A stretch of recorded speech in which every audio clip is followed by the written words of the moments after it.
La historia de Fausto comienza con un prólogo que trasciende el mundo humano. En el cielo, los arcángeles celebran la perfección de la creación divina mientras contemplan el orden del universo. Entre ellos aparece Mefistófeles, un espíritu burlón que observa a la humanidad con profundo desprecio. Según él, los hombres poseen inteligencia, aunque la emplean para sufrir y equivocarse una y otra vez. Dios escucha aquellas palabras sin mostrar enojo. Conoce bien las debilidades humanas y menciona a un hombre llamado Fausto, un sabio cuya búsqueda incansable de la verdad lo mantiene siempre en movimiento. Mefistófeles sostiene que incluso ese hombre ejemplar terminará desviándose del camino recto si recibe la oportunidad adecuada. Dios acepta el desafío.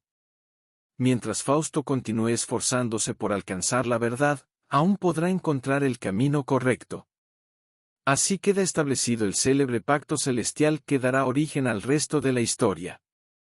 Lejos de aquel escenario divino, Fausto aparece en su estudio durante una noche de profunda reflexión. Ha dedicado toda su existencia al conocimiento. Ha estudiado filosofía, derecho, medicina y teología. Los años de esfuerzo le han otorgado prestigio entre los hombres, aunque no le han concedido aquello que más anhela, comprender el sentido último de la existencia. Rodeado por libros, manuscritos e instrumentos científicos, contempla con desesperación los límites del saber humano. Cada disciplina parece ofrecer apenas fragmentos de una verdad mucho mayor que permanece oculta. Cuanto más aprende, más consciente se vuelve de su ignorancia. El peso de esa frustración consume lentamente su espíritu. Siente que toda su vida ha transcurrido entre páginas polvorientas sin acercarlo realmente al misterio de la creación. Ningún maestro puede responder sus preguntas fundamentales. Impulsado por aquella desesperación, decide recurrir a conocimientos prohibidos. Abandona los métodos racionales y abre antiguos libros de magia. Espera encontrar mediante las artes ocultas aquello que la ciencia jamás pudo revelar. Durante uno de sus experimentos invoca al espíritu de la Tierra, símbolo de las fuerzas vivas que sostienen el universo. Por un instante la poderosa entidad responde a su llamado y aparece envuelta en un resplandor sobrecogedor. Fausto contempla maravillado aquella manifestación sobrenatural. Pero la visión dura poco. El espíritu observa al anciano sabio y rechaza cualquier semejanza con él. Le recuerda que pertenece a un plano muy inferior y desaparece inmediatamente. Aquellas palabras destruyen el orgullo intelectual de Fausto. Comprende que ni siquiera está preparado para comprender la realidad que tanto persigue. La humillación resulta insoportable.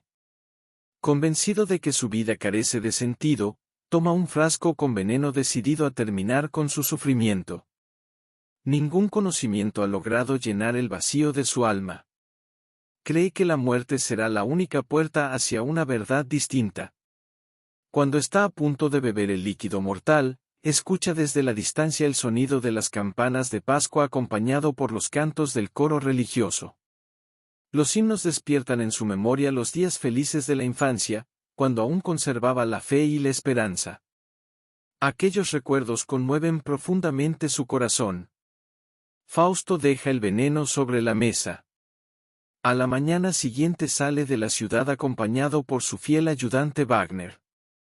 Las calles y los campos rebosan de personas que celebran la festividad. Familias enteras disfrutan del aire libre, mientras los campesinos agradecen la llegada de la primavera. Todos reconocen a Fausto con respeto. Años atrás ayudó a combatir una epidemia junto con su padre, motivo por el cual muchos lo consideran un benefactor. Los habitantes lo saludan con admiración.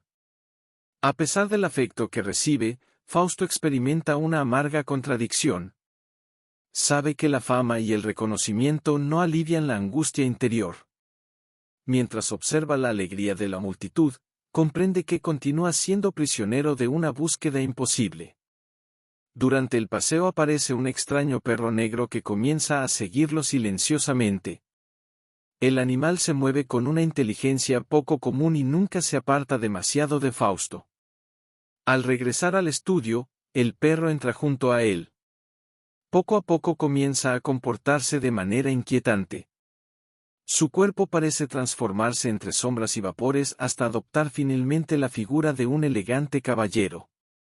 Ante los ojos sorprendidos de Fausto aparece Mefistófeles. El misterioso visitante se presenta con ironía como parte de aquella fuerza que constantemente desea el mal y, aun así, termina produciendo el bien. Su inteligencia, su sarcasmo y su extraordinaria elocuencia convierten cada palabra en un desafío. Fausto comprende que no se encuentra frente a un hombre común. Sin saberlo todavía, acaba de abrir la puerta a la prueba más grande de toda su existencia. Después de revelar su verdadera identidad, Mefistófeles permanece en el estudio de Fausto con una serenidad desconcertante. No intenta imponer su voluntad mediante amenazas ni prodigios espectaculares. Prefiere servirse de la conversación, la ironía y el ingenio. Conoce el profundo descontento del sabio y comprende que la desesperación abre puertas que ninguna fuerza puede derribar. Fausto observa a aquel visitante con cautela. Desea conocer la naturaleza de ese espíritu que ha irrumpido en su retiro. Mefistófeles se define con una frase que resume su esencia: forma parte de la fuerza que siempre desea el mal y que, de manera inesperada, contribuye al bien dentro del orden de la creación. No es un soberano absoluto del mal, sino un agente de la negación, un espíritu que pone a prueba la condición humana. Durante su conversación, Mefistófeles ridiculiza las limitaciones del conocimiento académico. Se burla de los hombres que creen dominar la verdad gracias a los libros y las teorías. Fausto no puede negar que aquellas palabras encuentran eco en su propia experiencia. Después de dedicar una vida entera al estudio, continúa sintiéndose vacío. Mefistófeles le ofrece entonces una alternativa completamente distinta. En lugar de perseguir verdades abstractas, le propone experimentar el mundo en toda su amplitud, conocer el placer, el dolor, la riqueza, el amor, la ambición y cada una de las emociones que forman parte de la existencia humana. Solo viviendo plenamente podrá descubrir aquello que los libros jamás enseñan. Fausto escucha la propuesta sin ocultar su escepticismo. Ningún placer parece capaz de satisfacer el anhelo infinito que consume su espíritu. Está convencido de que ninguna experiencia terrenal logrará colmar el vacío que lleva dentro. Precisamente sobre esa convicción se construye el pacto. Fausto declara que jamás encontrará un instante tan perfecto como para desear que permanezca eternamente. Mientras continúe buscando algo superior, seguirá avanzando. Si alguna vez llega a pronunciar las palabras, detente, instante, eres tan bello, significará que ha quedado completamente satisfecho y que su búsqueda habrá terminado. En ese preciso momento, acepta que su vida pertenezca a Mefistófeles. El demonio sonríe con discreción. Considera casi imposible que un ser humano resista indefinidamente la tentación del placer absoluto. Ambos sellan el acuerdo con sangre, símbolo solemne del compromiso entre los dos. Mefistófeles servirá a Fausto durante su vida terrenal. Después, si Fausto llega a sentirse plenamente satisfecho, deberá servir a Mefistófeles en la otra existencia. Con el pacto concluido, comienza el verdadero viaje. Antes de emprender nuevas aventuras, Mefistófeles decide mostrar a Fausto diversos aspectos de la naturaleza humana. Lo conduce primero a una taberna frecuentada por estudiantes alegres y bebedores. Allí reina el bullicio, las canciones y las bromas groseras. Los jóvenes celebran el vino como si cada copa representara una victoria sobre las preocupaciones de la vida. Fausto contempla la escena con cierto desdén. Aquellas diversiones le resultan superficiales. Mefistófeles entretiene a los presentes mediante ilusiones y juegos que despiertan el entusiasmo de todos. Incluso transforma el vino de formas sorprendentes, aunque la diversión termina convirtiéndose rápidamente en discusiones y violencia cuando los engaños salen a la luz. El episodio confirma que los placeres vulgares no bastan para un hombre como Fausto. Mefistófeles decide entonces conducirlo hacia una experiencia mucho más profunda. Ambos visitan la cocina de una vieja bruja, un lugar apartado donde la magia sustituye las leyes naturales. El recinto aparece lleno de símbolos extraños, animales inquietantes, calderos humeantes y criaturas grotescas que sirven a la anciana hechicera. La bruja tarda en reconocer al elegante caballero que se presenta ante ella. Mefistófeles adopta un tono burlón mientras le exige preparar una pócima capaz de devolver la juventud a su acompañante. Fausto contempla el espectáculo con mezcla de curiosidad y repulsión. Todo cuanto ocurre contradice la lógica que gobernó su vida durante décadas. Aún así, acepta continuar. La hechicera prepara lentamente el elixir siguiendo antiguos conjuros. Entre vapores y sustancias misteriosas, llena una copa con el líquido encantado.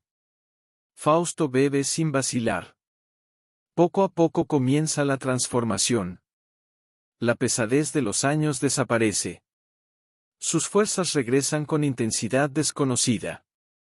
La vejez abandona su cuerpo y su rostro recupera la energía de la juventud. No se trata solo de un cambio físico, también despiertan deseos, impulsos y pasiones que habían permanecido dormidos durante largo tiempo. Cuando contempla su imagen reflejada, apenas puede reconocerse. Mientras abandona la morada de la bruja, Fausto distingue fugazmente a una hermosa joven cuya belleza lo deja profundamente impresionado. La visión apenas dura unos instantes, aunque basta para despertar en él un deseo intenso que jamás había experimentado con semejante fuerza. Mefistófeles observa la reacción de su compañero con silenciosa satisfacción. Comprende que el camino hacia la siguiente prueba acaba de abrirse. La figura de aquella muchacha permanecerá grabada en la mente de Fausto y lo conducirá hacia un destino donde el amor, la culpa y la tragedia pondrán a prueba el verdadero significado del pacto que ha sellado con el espíritu de la negación. Convertido en un hombre joven gracias a la pócima de la bruja, Fausto contempla el mundo con una intensidad desconocida. Todo parece más vivo, los colores, los aromas y las voces despiertan sensaciones que durante años habían permanecido adormecidas bajo el peso del estudio. Mefistófeles sabe que ese renacer de los sentidos prepara el terreno para la prueba más difícil de todas. Poco después, Fausto vuelve a encontrarse con la muchacha cuya imagen había visto fugazmente. Su nombre es Margarita, llamada también Gretchen. Es una joven humilde, piadosa y trabajadora. Vive con su madre y cuida de su hogar con sencillez y virtud. Su belleza no reside únicamente en sus rasgos delicados, sino en la pureza de su carácter y en la inocencia con la que enfrenta la vida cotidiana. Fausto queda profundamente impresionado desde el primer instante. Se acerca a ella y le ofrece acompañarla hasta su casa. Margarita, educada y prudente, rechaza la invitación con cortesía. No desea dar ocasión a comentarios maliciosos ni comprometer su reputación. Su respuesta sorprende a Fausto, acostumbrado ya a que Mefistófeles resuelva cualquier obstáculo mediante la astucia. El rechazo no disminuye su interés, al contrario, lo fortalece. Fausto confiesa a Mefistófeles que desea conquistar el corazón de aquella joven. El demonio sonríe con ironía. Comprende que no se trata de un simple capricho pasajero. La inocencia de Margarita representa precisamente aquello que Fausto nunca ha poseído, una fe sencilla, una vida ordenada y un corazón libre de las dudas que lo atormentan desde hace tantos años. Mefistófeles pone en marcha su plan. Consigue que un cofrecillo lleno de joyas aparezca misteriosamente en la habitación de Margarita. Al descubrir aquel tesoro, la joven queda maravillada. Nunca ha visto adornos de semejante belleza. Se prueba los collares y las piedras preciosas frente al espejo, aunque pronto siente remordimiento. Considera que semejante riqueza no corresponde a su condición y entrega el cofre a su madre. La madre, mujer profundamente religiosa, sospecha que aquellas joyas pueden tener un origen peligroso. Decide entregarlas a la iglesia para evitar cualquier tentación. Mefistófeles, lejos de desanimarse, prepara un segundo cofrecillo, todavía más valioso que el primero. Esta vez Margarita muestra las joyas a su vecina Marta, una viuda que disfruta de los rumores y las conversaciones sociales. Marta anima a la joven a conservar aquellos regalos y acepta colaborar con Mefistófeles para facilitar un encuentro entre los enamorados. La oportunidad llega poco después. Fausto y Margarita se encuentran en el jardín de Marta. Mientras Mefistófeles entretiene a la viuda con ingeniosas conversaciones, los dos jóvenes pasean entre flores y árboles. Fausto expresa su admiración con palabras apasionadas. Margarita escucha con emoción, aunque también con cierta timidez. Poco a poco descubre en aquel hombre una sensibilidad que la conmueve profundamente. Durante sus encuentros hablan de asuntos sencillos, de la infancia, de la familia y de las preocupaciones cotidianas. Margarita relata la muerte de su padre y las dificultades que enfrenta su hogar. Fausto, por su parte, experimenta sentimientos que jamás había conocido. El deseo inicial comienza a mezclarse con un afecto sincero. No obstante, la sombra de Mefistófeles permanece siempre presente. El demonio observa cada avance de la relación como quien mueve cuidadosamente las piezas de un juego mucho mayor. Su propósito no consiste únicamente en unir a los amantes, sino en conducirlos hacia consecuencias irreversibles. En uno de sus paseos, Margarita formula a Fausto una pregunta que revela la profundidad de su conciencia: desea saber cuál es su relación con Dios y con la religión. Para ella, la fe constituye el fundamento de la existencia. No puede imaginar una vida desligada de la confianza en el Creador. Fausto responde con palabras ambiguas. Habla del sentimiento religioso como una experiencia íntima, difícil de expresar mediante doctrinas o fórmulas. Evita rechazar la fe de manera abierta, aunque tampoco manifiesta la convicción sencilla que Margarita esperaba escuchar. La joven percibe esa incertidumbre y siente una leve inquietud. Aún así, el amor termina imponiéndose sobre las dudas. Fausto visita cada vez con mayor frecuencia la casa de Margarita. La pasión crece entre ambos hasta convertirlos en amantes. Para facilitar aquellos encuentros, Mefistófeles proporciona un somnífero que Margarita administra a su madre con la intención de que duerma profundamente durante las noches. La joven ignora el verdadero poder de la sustancia. La anciana no despierta jamás. La muerte de la madre marca el inicio de la tragedia. Margarita queda consumida por el remordimiento, aunque todavía desconoce que las desgracias apenas comienzan. Su hermano Valentín, soldado de profesión, regresa al enterarse de los rumores que circulan sobre la conducta de su hermana. Indignado por el deshonor que considera ha caído sobre su familia, busca a Fausto decidido a enfrentarlo. Mefistófeles acompaña a Fausto durante el duelo nocturno. Las espadas chocan bajo la oscuridad de la calle. Valentín lucha con valentía para defender el honor de Margarita. La intervención de Mefistófeles inclina la balanza del combate. Fausto hiere mortalmente al joven. Antes de morir, Valentín acusa públicamente a su hermana de haber perdido la honra y anuncia que el sufrimiento caerá sobre ella. Sus palabras resuenan ante los vecinos como una sentencia imposible de borrar. Fausto contempla horrorizado las consecuencias de sus actos. El amor que creyó encontrar como una promesa de felicidad comienza a transformarse en una cadena de culpas, pérdidas y dolor. La prueba del pacto acaba de entrar en su fase más oscura. La muerte de Valentín marca un punto de no retorno en la vida de Margarita. Las palabras pronunciadas por su hermano antes de expirar continúan resonando en la memoria de todos los habitantes de la ciudad. La joven, que había sido conocida por su modestia y su devoción, se convierte ahora en objeto de rumores, desprecio y condena pública. Cada mirada parece recordarle la culpa que pesa sobre su conciencia. Fausto también queda profundamente perturbado. Aunque Mefistófeles intenta restar importancia a lo sucedido, el sabio comprende que las consecuencias de sus decisiones se extienden mucho más allá de sus propios deseos.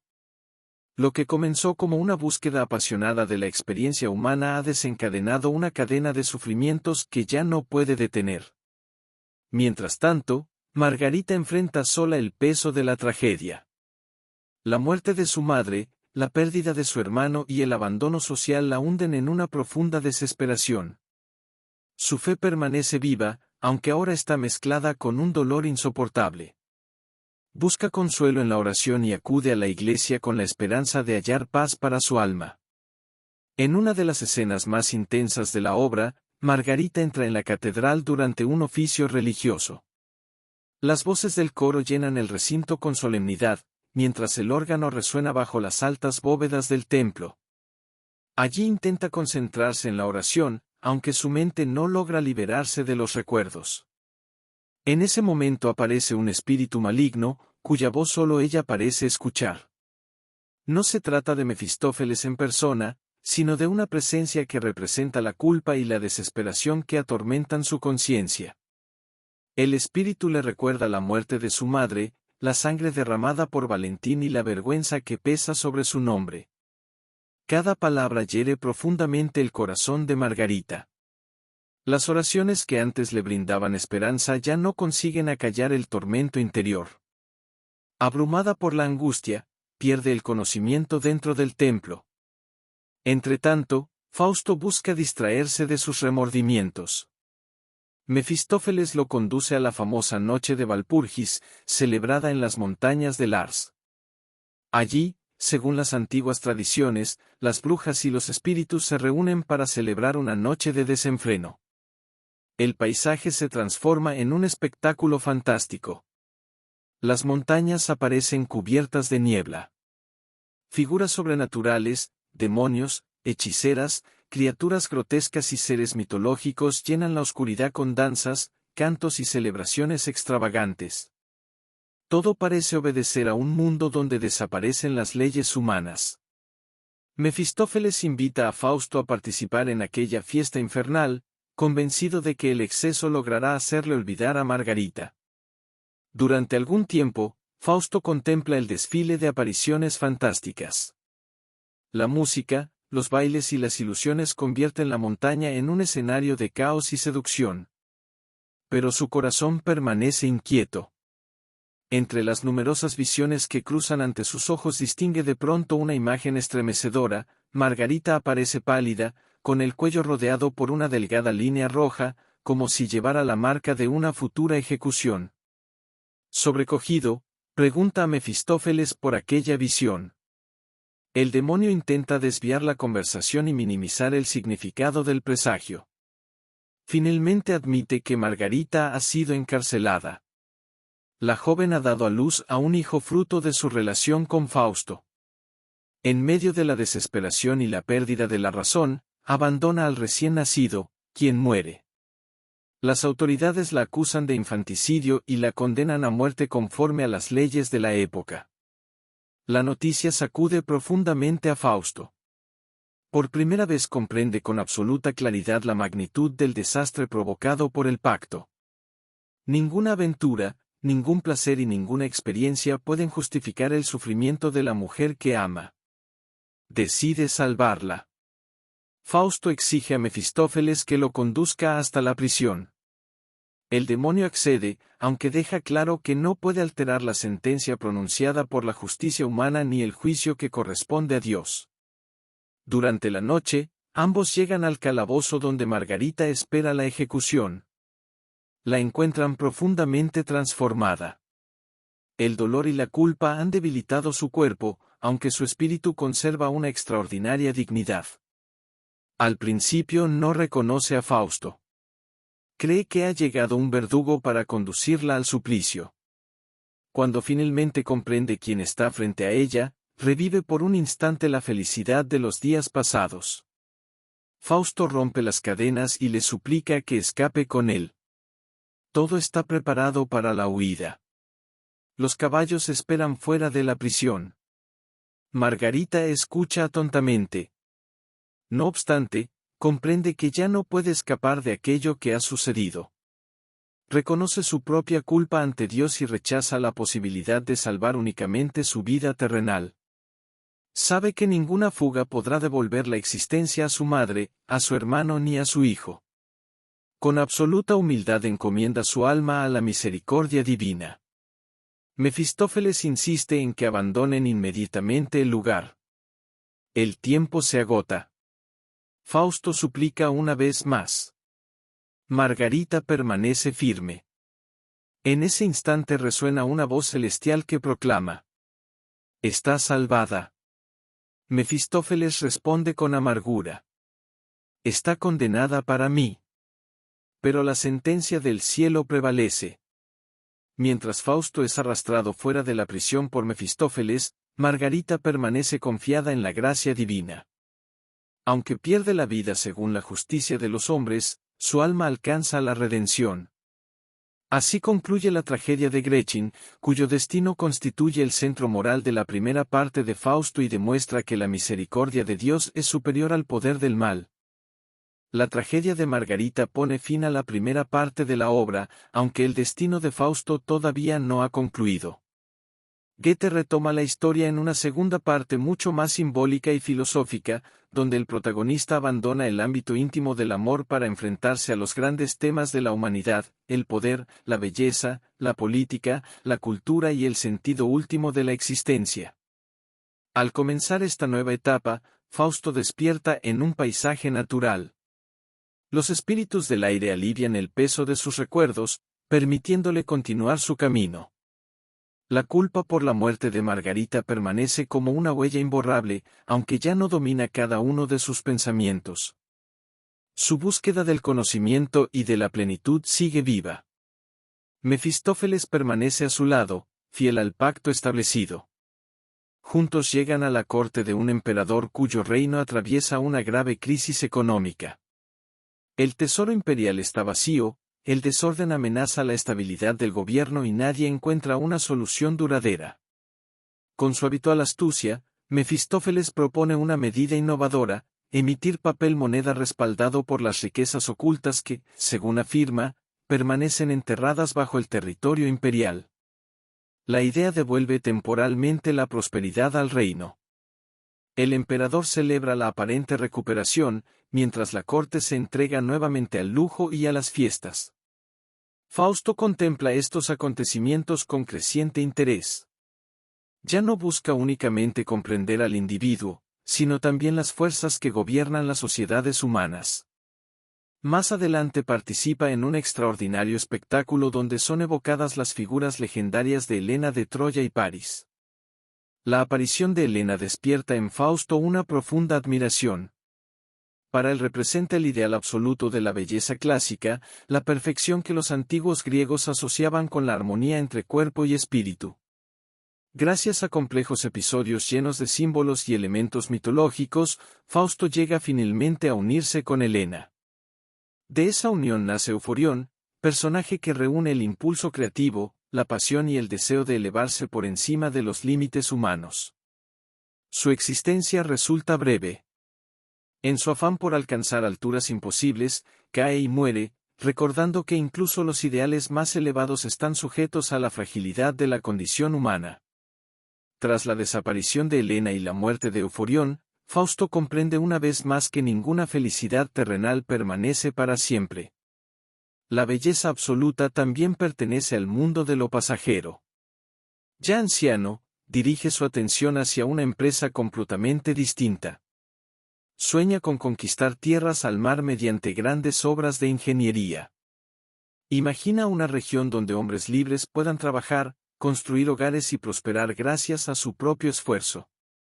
Por primera vez, su ambición trasciende el beneficio personal y se orienta hacia una obra destinada al bienestar colectivo. Mientras el proyecto avanza, ocurre un episodio doloroso. En el lugar donde Fausto desea continuar sus construcciones viven Filemón y Baucis, dos ancianos humildes que se niegan a abandonar su pequeña propiedad. Mefistófeles y sus servidores intentan resolver el problema por la fuerza. Durante la operación, los ancianos mueren y su vivienda queda destruida.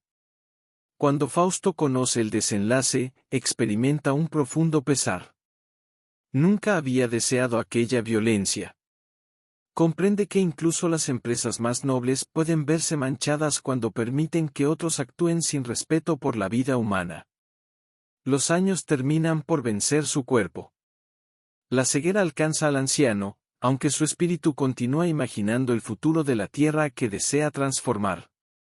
Mientras escucha el trabajo de los obreros, cree contemplar con la imaginación una comunidad próspera donde generaciones futuras vivirán en libertad gracias al esfuerzo realizado.